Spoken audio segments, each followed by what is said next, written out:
Hello students, आज हम इस वीडियो में पढ़ेंगे वर्णों के उच्चारण स्थान के बारे में। जैसा कि पिछले वीडियो में हम लोगों ने पढ़ा वर्ण और उसके प्रकार और उसमें क्या क्या आते हैं, जैसे स्पर्श व्यंजन ये सब। अब इस भाग में हम पढ़ेंगे वर्णों के उच्चारण स्थान कहाँ है और उसे क्या कहते हैं।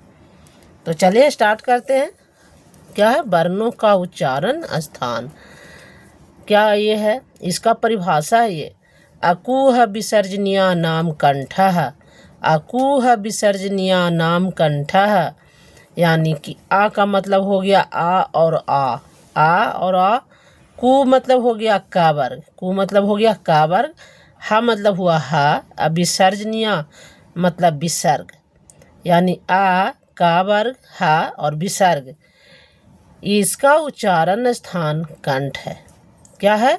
आ का वर्ग और हा विसर्ग, इसका उच्चारण स्थान कंठ है। यहाँ देखिए दिया आ का वर्ग और हा और विसर्ग का उच्चारण स्थान कंठ है, इसलिए ये कंठ वर्ण कहलाते हैं। आ का वर्ग में कौन कौन आ गया? का खा गा घा अंगा। और हा भी कंठ से ही निकलती है और विसर्ग भी कंठ से निकलती है, इसलिए आ को और आ का वर्ग और हा विसर्ग ये सब कंठ वर्ण कहलाते हैं। दूसरा में है ई चुईसा नाम तालु। ई चुईसा नाम तालु, इसका मतलब हो गया कि ई यानी छोटी ई और बड़ी ई। चू मतलब हो गया चा वर्ग, ठीक है। ई और ई छोटी और बड़ी हो गया। चू मतलब हो गया चा वर्ग। या और तालबसा का उच्चारण स्थान तालु है। क्या है? छोटी ई बड़ी ई चा वर्ग मतलब चा छा जा झा इया। और या और तालबसा इसका उच्चारण स्थान तालु है, इसीलिए इसे तालव्य वर्ण कहते हैं। छोटी ई बड़ी ई चा वर्ग या और सा का उच्चारण स्थान तालु है, इसलिए ये तालव्य वर्ण कहलाते हैं। री टूरसा नाम मूर्धा, यानी छोटी री बड़ी री टा वर्ग रा मूर्धांसा का उच्चारण स्थान मूर्धा है। किसका है?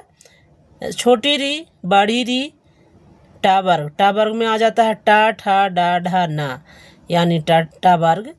उसके बाद आता है रा और मूर्धांसा, ये सब का उच्चारण स्थान मूर्धा। मूर्धा आप जानते हैं कहाँ होता है?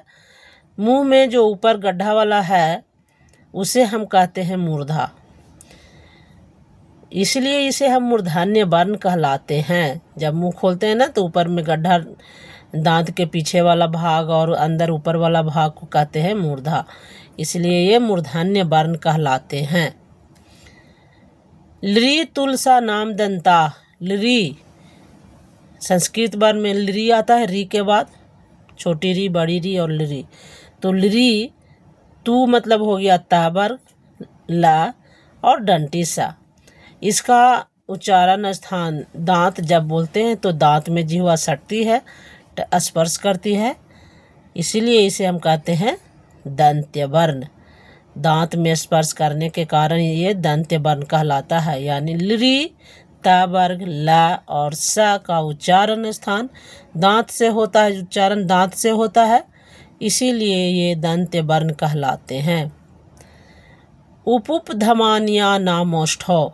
उपधमानिया नामोष्ठो यानी ऊ है ना। ऊ मतलब हो गया छोटी ऊ और बड़ी ऊ, दोनों ऊ। पू मतलब हो गया पा वर्ग का उच्चारण स्थान ओष्ठ से होता है। छोटी ऊ और बड़ी ऊ और पा वर्ग का उच्चारण स्थान ओष्ठ से होता है, इसलिए इसे कहते हैं ओष्ठ्य वर्ण।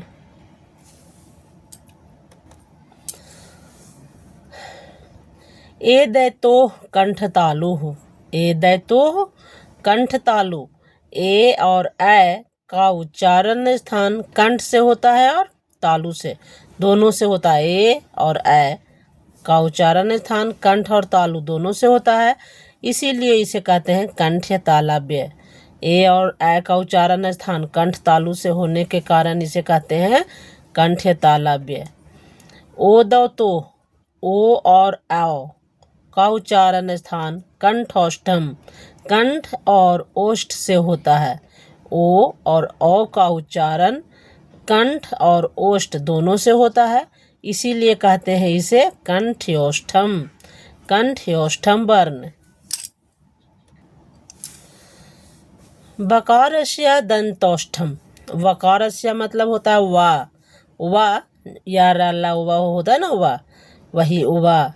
उवा का उच्चारण स्थान कहाँ है? दंत और ओष्ठ से। उवा का उवा बोलने पर दंत और ओष्ठ में स्पर्श होता है, इसीलिए इसे कहते हैं दंतोष्ठम। इयमंगननाम, इयमंगननाम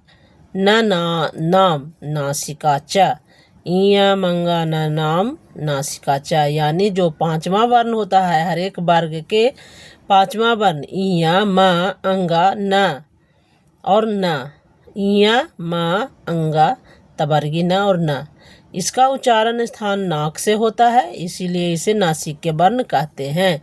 इया म अंगा न और न का उच्चारण स्थान कंठ तालु आदि के अतिरिक्त नासिका से भी होती है। अनुस्वार का भी उच्चारण स्थान नासिका है ना। क्या? इया म अंगा न और न का उच्चारण स्थान कंठ तालु के अतिरिक्त कंठ से भी होती है, तालु से भी होती है और नासिका से भी होती है ना। और नासिका से किसका होता है उच्चारण स्थान? उच्चारण नासिका से होता है अनुस्वार का, अनुस्वार का उच्चारण स्थान भी नासिका ही है। तो वर्णों के उच्चारण स्थान के बारे में इतना ही है बच्चों, इस भाग में इतना ही। अब अगले भाग में यानी तीसरे भाग में प्रत्याहार के बारे में पढ़ेंगे, है ना। ये प्रत्याहार के बारे में तीसरे भाग में हम पढ़ेंगे, उसमें मिलते हैं। प्रत्याहार वाले वीडियो में फिर से मिलते हैं, तब तक के लिए धन्यवाद।